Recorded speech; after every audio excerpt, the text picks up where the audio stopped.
Isang mapagpalang gabi po sa ating lahat mga business namin minamahal. Ngayon katapos ko lang po maligo. At ayun nga mga ka-business, alam ko napanood nyo na rin naman po yung vlog, yung patungkol nga dun sa naging desisyon namin ni Pai, mga ka-business. Diba?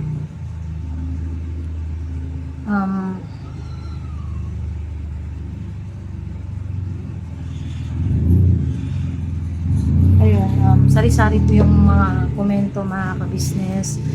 At iba-iba po yung opinion, may iba gusto kami suportahan, may iba naman na parang ang ano po is nanghinayang, may mga nalungkot na naka-business, which is hindi naman po natin maiiwasan po kasi nga mahirap naman po kasi talaga mga ka-business ko tutuusin, mahirap po talaga sa mahirap yung desisyon na yun. Kung alam nyo lang kung ilang beses namin pinag-isipan yan, kung ilang beses namin parang pinagtalunan yan yung bagay na yan mga ka-business, kasi talagang mahirap siya na desisyon na kahit ako bilang asawa nahihirapan din magdesisyon. Ayun, so sa totoo lang mga ka-business, nung una ang desisyon talaga namin ng Libay is 1 month vacation sa probinsya. Kasi ang isinaalang-alang naman namin nun is yung pag-aaral nga ni Kuya dahil mahirapan siya na ayun, magta-transfer.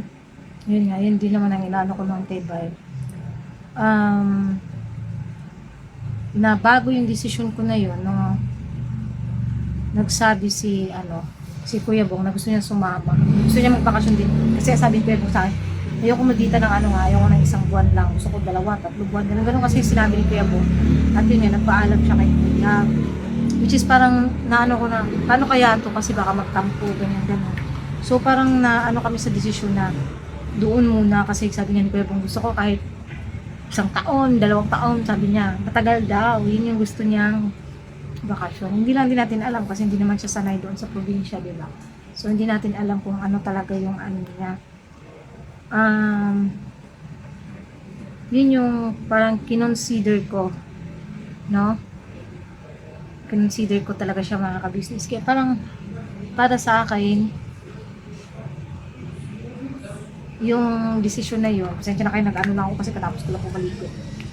Mahirap. Kasi maraming kailangan isaalang-alang mga ka-business. Sa totoo lang, kung alam niyo lang yung pagsikil ko sa damdamin ko na alam niyo yung, naalala niyo yung ayaw kong iwanan si papa ko noon. Ganun yung nararamdaman ko. Ngayon, ganun yung nararamdaman ko kila ate nila po.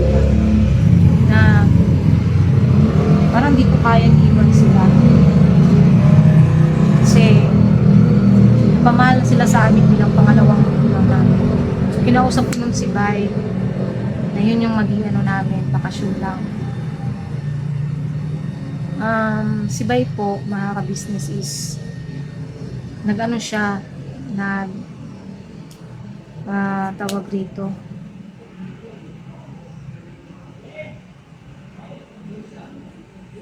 nakiusap siya sa akin ba, nag-ano siya sa akin na ayun nga, kung po pwede pagbigyan naman daw siya. Gusto niya kasing yung sarili niya mga ka-business. At totoo lang, yung iba sinasabi na yung vlog namin about sa pag-aaway namin is for the content daw, ganun. Hindi po yun for the content, talagang may problema kaming dalawa. At isa yan sa lagi namin pinag-aawayan din sa pagiging mainit yung ulo niya, hindi niya makontrol yung sarili niya, tapos nagagalit din ako kasi nakikita ko nga nakatulala siya, na malalim yung iniisip. Hindi madali mga ka-business, hindi madali sa sitwasyon ko, sa sitwasyon niya. Siya bilang may sakit, ako na bilang kailangan umintindi sa kanya, kailangan siyang, alam niyo yun mga ka-business, yung ganyan. So hindi lang po siya ang nahihirapan, hindi ko na siya maano mga ka-business. So mahirap, totoo lang. tatapusin ko lang to last na to mga ka-business.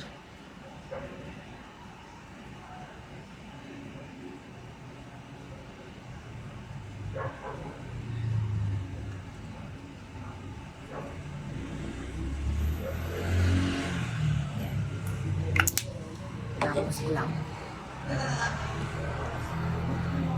So, yun nga, kaya nasabi ko, mahirap talaga siya na desisyon. So, sabi niya kasi sa akin, pagbigyan ko naman daw siya, kasi lagi naman talaga ako yung masusunod sa amin, sa pagdidesisyon ng ganyan. Ngayon, hindi ko lang alam sa kay kuya, mga ka-business. Ito hindi ko pa naman inaano, pero, sa comment section marami nasasabi na dapat i-consider ko rin yung nararamdaman ng anak ko or yung kung pag ano bang desisyon din ni Kuya. Hindi ko pa siya maano makabisip kasi tulog na po eh. Mahabang ano ko rin po ito pinag-isipan talaga panahon na ayun yung ganong desisyon. Nahihirapan din talaga ako sa totoo lang. Nahihirapan din ako mga ka-business na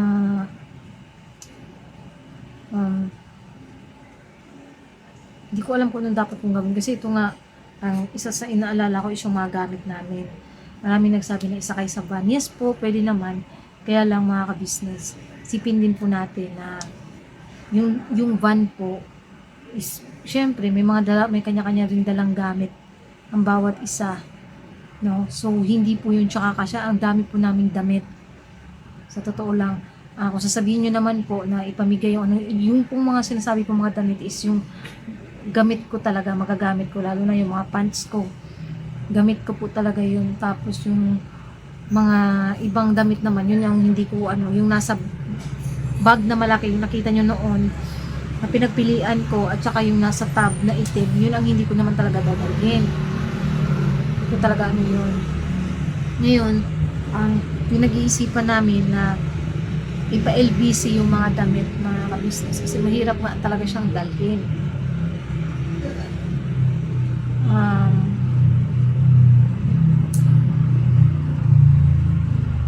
Hindi ko alam talaga. Ang dami kong kino-consider na mga bagay-bagay. At yan, isa na yan, mga ka-business. Daaral ni Kuy, yung ni Bay, yung sakit ni Bay, yung nasa gitna ako, napapagitnaan ako ng mga ka-business, ng desisyon. Kasi, sabihin ko, gusto magbakasyon isang buwan. Paano si Kuy? Paano pag-aral ni Kuy? Pasukan na po this June. No, pasukan na this June. Gustuhin ko man na, ang nasa isip ko naman, kung magbabakasyon kami, kunwari, bukas, magbakasyon kami doon hanggang sa tapos pag uwi namin, isasabay na lang kami para makabalik pa rin kami dito. Isasabay kami. Ang iniisip ko naman, is yung gastos kasi medyo pricey yun mga ka-business, lalo na kung sa aeroplano, medyo pricey yun. Yung ganong alam niyo yun, ura-urada na pagbubuk ng flight. Pero at least siya, kasi yan natin try ko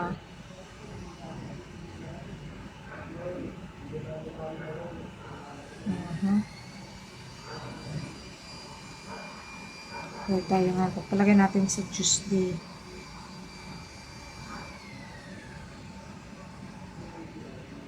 Search flight.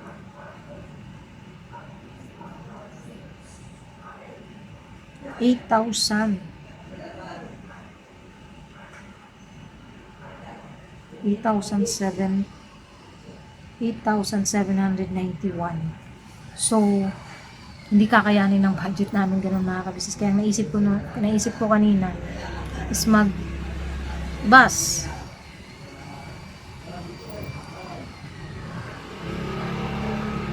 Wait lang, iyan ko lang.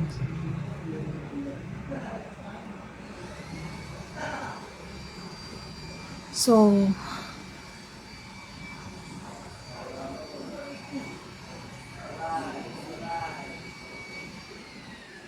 ang hirap talaga. Hindi ko alam yung ano ko mga ka-business. Doon naman sa mga nagsasabi na about kay Bay, intindihin nyo rin po, hindi po kami naging makasarili, sa totoo lang, hindi po yun makasariling desisyon, yung pagbabakasyon or pag-uwi namin doon. Kasi, okay po, naintindihan ko po yung sinasabi nyo po na i-consider namin yung anak namin. Pero i-consider nyo rin po yung kalagayan ni Bay. Kasi ganito yan mga kabisnes kung bakit siya nagiging ganyan. Unang-una, kung naalala nyo, nagkaroon siya ng TB. Nasa isip niya kasi, sabi niya, nagkaroon na siya ng TB. Ngayon, may sakit sa kidney. Ano pa kaya susunod? Which is, alam nyo, sa taong may sakit, na kagaya ng kay Bay, hindi po maiiwasan yung ganong isipin. Hindi po maiiwasan yung ganong isipin. I-try nyo pong ilagay yung sarili nyo sa kinalalagyan ni Bay. Ano po kayo mararamdaman nyo? Okay, andun naman po tayo sa katotohanan, huwag tayo mawala ng pag-asa, wala pong ano doon. Pero, madali lang kasi kahit ako sinasabi ko yan sa kanya. Pero, sa isip ko naman, what if akong nalagay sa ganung sitwasyon, nalagay sa ganung uri ng ano niya, kakayanin ko ba talaga? Hindi ko ba maano sa sarili ko, hindi ko ba maiisip sa sarili ko na, hindi ko mamatay, ganun. Wala kasi tayo sa sitwasyon niya mga kabisnes at hindi natin alam kung ano ba talaga yung nasa saloobin niya. Kaya nakikiusap lang din po ako sa lahat na unawain po natin yung sitwasyon ni Bay. Yung ano niya po mga kabisnes is, tama po yung iba, may anxiety siya mga kabisnes kasi hirap siya makatulog, nag-iisip ng kung ano-ano. Baka kasi yung anxiety niya mahulog sa depression. At nagpapasalamat naman po ako dun sa mga kabisnes natin na nauunawaan po yung desisyon namin. At dun naman po sa iba na sinabi nagkawatak-watak na daw, ganyan. Hindi po. Ang watak-watak po kasi, kung sasabihin nyo pong nagkawatak kami, itong mga natira ha, is ang ano kasi dyan is parang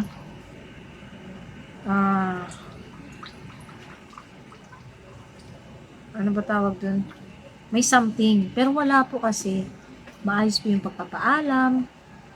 Maayos po yung pag ano namin sa kanila kuya kasi ayun nga, sinasabi ko sa inyo mga ka-business.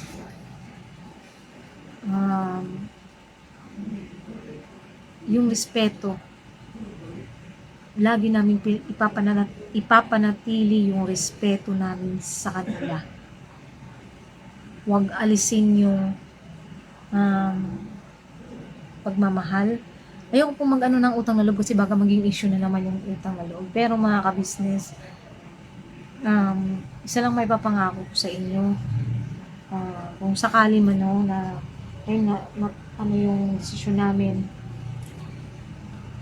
is papanatilihin namin yung ano namin mga ka-business, yung komunikasyon.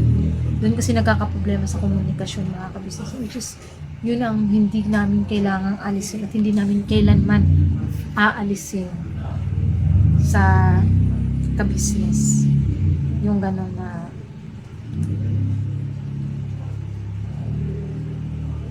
parang kakain ako ng ano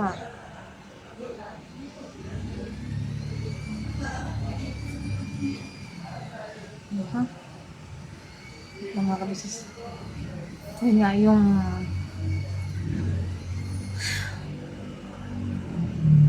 ganong klase ng ano talaga, respeto. Tsaka ang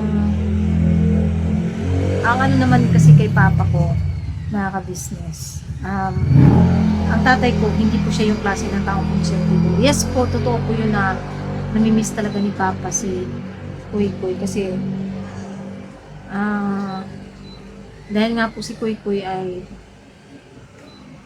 doon po lumaki kay papa. Hindi ano talaga, basta nung simula ng baby pa hanggang sa nag 6 years old siya, doon po kasi kay papa at malapit kasi siya sa lolo niya. Spoiled siya sa lolo niya. Kaya talagang si papa, sobrang namimiss niya. Sabi nga niya, titingnan ko na lang yung tarpaulin ni Kuy Kuy nung 6 years old. Doon na lang siya nag-ano kasi namimiss niya yung apo niya. Alam niyo ba mga ka-business, Um, isa sa reason kung bakit gusto ko rin anuin si Papa kasi matanda na. May high blood, diabetic, naka-business. At binubuhay niya lang yung sarili niya na gumagawang tinapay, nagluluto, nagmamasa, nag, nagre-repack ng tinapay. Kanya lahat yun. Siya lahat gumagawa nun. At nagdi-deliver pa. Gawa niya lahat yun para sa sarili niya, para mabuhay siya. Hindi kasi siya palaasa sa mga anak. Ngayon, yung kapatid ko, medyo malayo po doon yung bahay.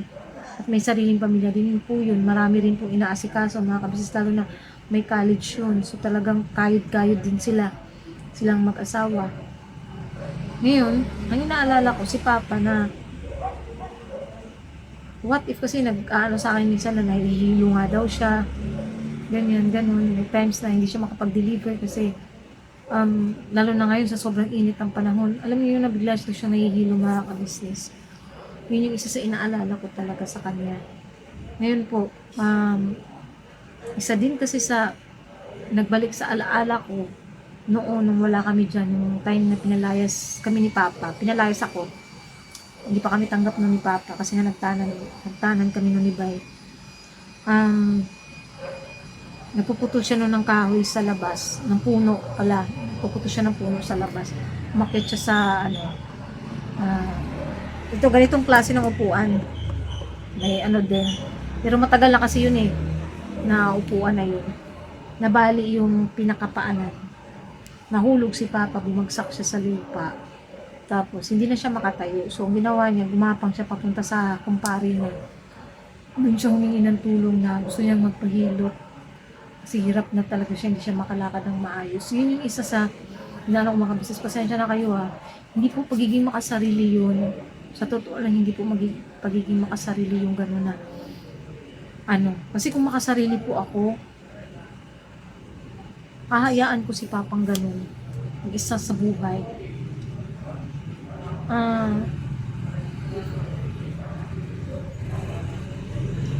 Naawa kasi ako kay Papa. Naawa ko kay Papa. Parang alam mo yun, nasa sitwasyon ako, mga ka-business, na sinasaalang-alang ko yung damdamin nila, ate. At yung kay kuya, kay kuy-kuy. Ibig sabihin kay ate, kay Papa, kay kuy-kuy, kay Bay. Napapagitnaan ako ng desisyon na hindi ko alam kung saan ba, kung ano ba talaga ang dapat kong i-desisyon.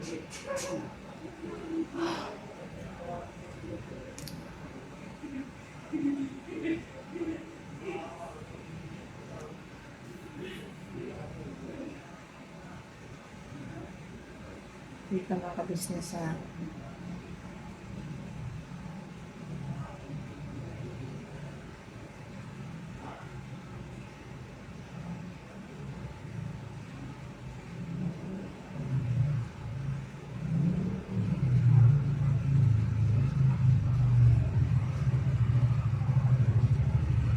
yun yung inaano ko, mga ka-business, kaya talagang yung desisyon lang talaga ang hirap.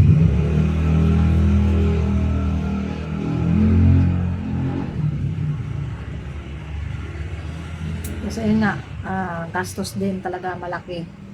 Kasi nag-ano na rin ako pala, mga ka-business, na nag-search na rin ako at nag-ano na ako sa LBC. Ang LBC is umaabot siya ng 3.3 ang 40 kilos. So feeling ko magiging 40 kilos tong mga damit namin lahat, mga 40 kilos. So pagpalagay natin 7K yung 80 kilos lahat yon, 40K 80 kilos lahat kasi dalawang tagpo 40, tapos yun nga nasa 7K, tapos yung magiging pamasahe pa namin kasi magmotor lang. Ngayon po yung motor, mga ka-business, speaking of motor, Itinanong na rin namin yan kahapon sa motor trade. At pwede naman po siyang dalhin at doon na lang magbayad monthly sa probinsya kasi meron namang motor trade doon. Any branch naman po siya mga ka-business. Any branch siya. Yung sa motor trade.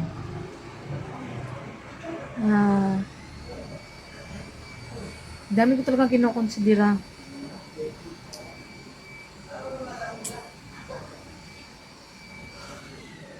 About Kuy Kuy. Ganyan nga.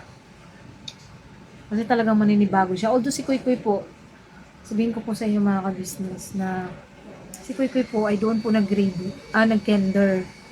At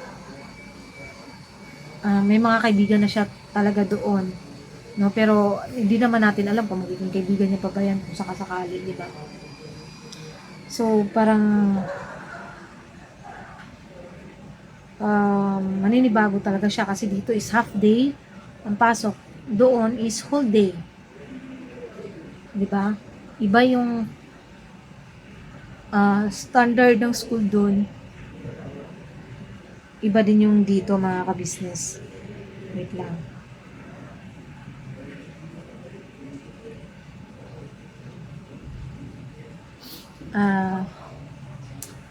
Nahirapan talaga ako mag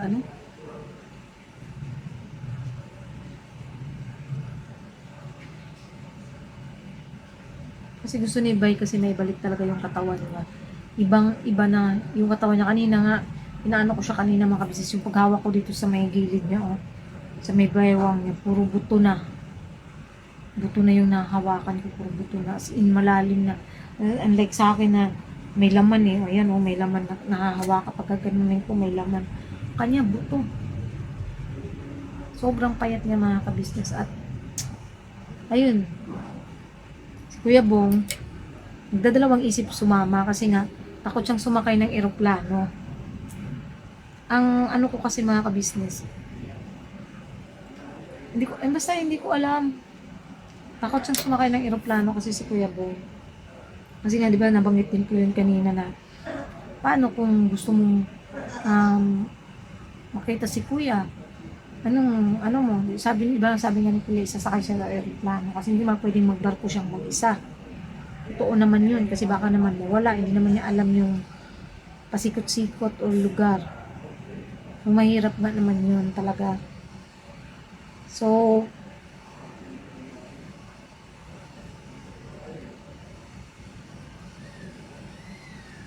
hindi pa kung ano ba talagang ni Kuya Bong.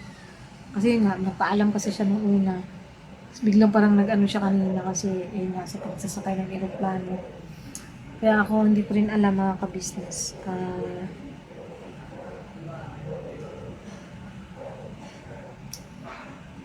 Nahirapan ako kasi ayun nga, sabi ko nga kay Bay kanina, ipa-ilbisin natin yung mga gamit bukas.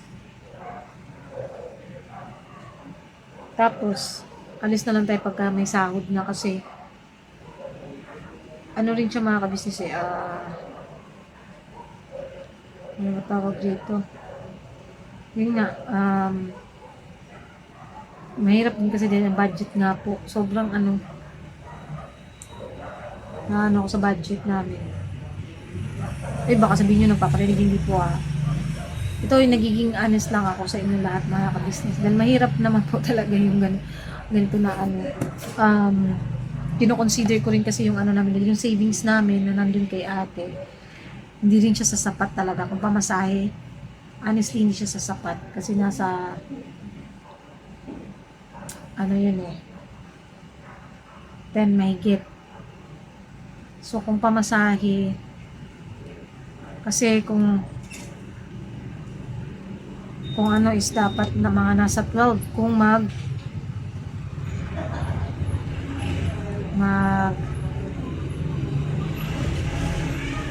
magbabas magmumotor nga.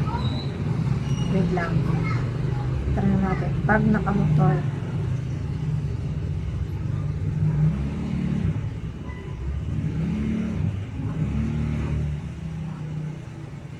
magkano 2 2 adults.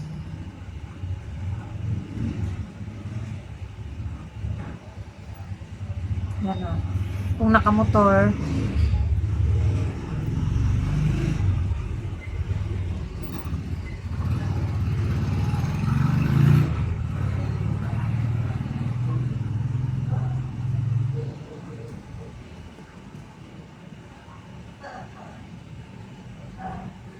adults 2 times 2, 8.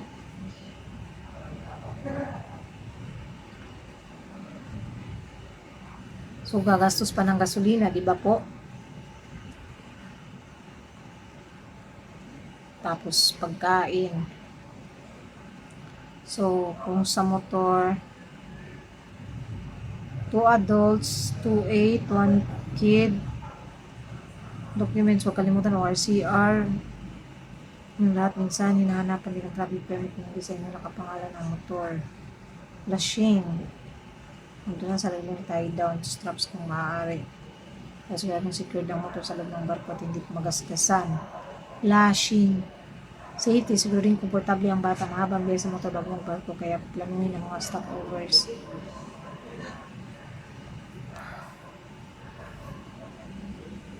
Papuntang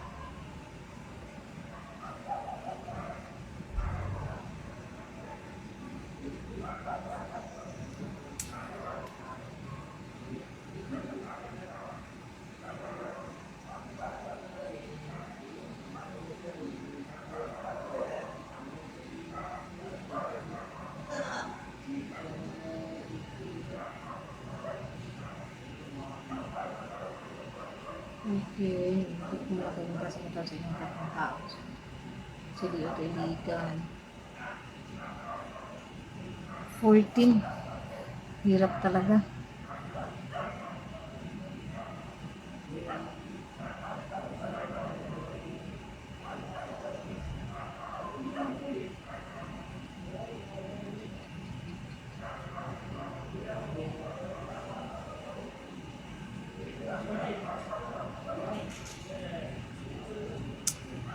Yun nga, mga ka-business na. Kailangan talaga, may budget talaga kasi iba yung budget ng mga ka-business. Iba yung budget para sa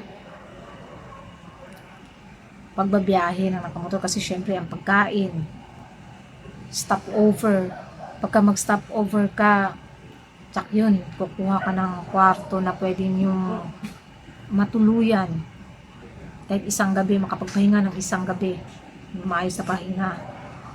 Tapos,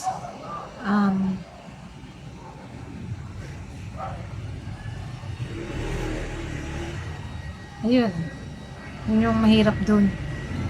Yun na, stopover, pagkain, tapos gasolina. Talagang malaki gagastusin. So, ang ano ko lahat-lahat dun kasi is umaabot siya ng 25K.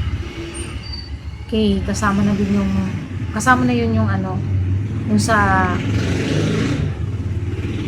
gasto sa pagpapa-LBC. So, mahirap kasi magkano lang naman yung sinahod namin this month. Eh, nakapagbayad na kami ng mga bills. Na gastos na rin namin yung biling isang sakong bigas, groceries. Doon ako nahihirapan. Kasi nga, medyo maliit yung sinahod natin. At next month, ganun din, mas maliit pa. Kung magkano yung sinahod namin yan, mas lumiit pa. At talagang, hindi ko na alam. Gusto ko kasi sundin si Biden nga sa sitwasyon niya. Basta yun lang naman sa akin mga ka-business. Sana i-considera nyo rin po. Hindi po kami nagiging selfish ha. Hindi po. Hindi po pagiging selfish yung desisyon namin. Pero sana may maayos akong nabasang komento. Paano ba yung sa kasi kung kakargo kasi isasakay na lang sana yung motor.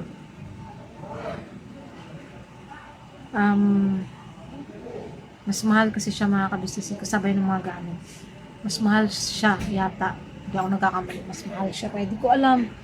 Wala akong idea eh. Kasi ang ko po kasi malayo ang biyahe, ang paano yung sitwasyon ni Bay na lalo, yan nga, ganyan yung ano niya, ganyan yung nararamdaman niya. Ay talagang ang dami kong kinokonsidera. Pagpasensya nyo na mga kabisat medium, ano lang yung vlog natin ngayon. Bukas, anoin ko mga kabisat kung ano talaga ang magiging ano namin nito. Kayo po ang unang makakaalam mga kabisnes namin minamahal. Sa ngayon po hanggang dito na lang po muna yung vlog natin. At salamat po sa mga magkokomento ha. Bigyan niyo po ako ng idea mga kabisnes, lalo na po sa patungkol sa mga gamit. Kung ano ba, pa-LBC ba? Kasi talagang mahal. Yun ako, lalo ako nai-stress, lalong sumasakit yung ulo ko. Na ano ako, nai-stress ako sa bagay na yun, sa pagbabudget. Kasi talagang ako lahat, aking lahat. Sana ikonsidera niyo rin po yung nararamdaman ko. Yun na lang po, pakonsuelo ko na lang, konsuelo niyo na lang po sa akin. No? Bukas mag-ano pa ulit ako, mag-isang back vlog. Pagka, yung makausap po si Bay at saka si Kuya. So hanggang dito na lang po mga kabisnes yung vlog natin. Please support po lahat po ng channel ng Kabisnes Family, Kabisnes Official, Mr. KB Official, Famous Pudang Official, Papa Dins TV, Mrs. KB Official at channel ng mga kagwangs, mga kabisnes. Wala pong magbabago, ano man ang maging desisyon, wala pong magbabago at hindi po kami katulad ng iba mga kabisnes. Alam niyo na po ang ibig sabihin doon at hindi ko na rin po kailangan ulit-ulitin. Iba po, no? So, yun. Sa lahat ng viewers, subscribers, lalo po sa mga nakakaintindi sa amin, salamat po sa mga nag-message sa akin. Ayun, sa lahat din po ng mga buti naming sponsors mula noon hanggang ngayon. So, I love you all mga kabisnes at God bless us all po. Hanggang dito na lang po muna. Abangan niyo po bukas yung final decision.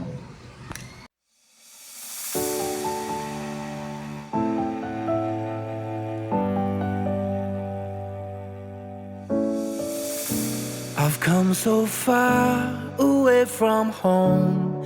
There's no way I'm turning back now. My destination is unknown, so I'll keep pushing, never slow down. A big blue sky, a pocket of dreams, a head full of hopes, possibilities. I'm taking a chance to reach for the stars, for the stars. If I fall, then I'll get back up, try again, come back stronger. No walls they build can stop me now. Let's keep chasing.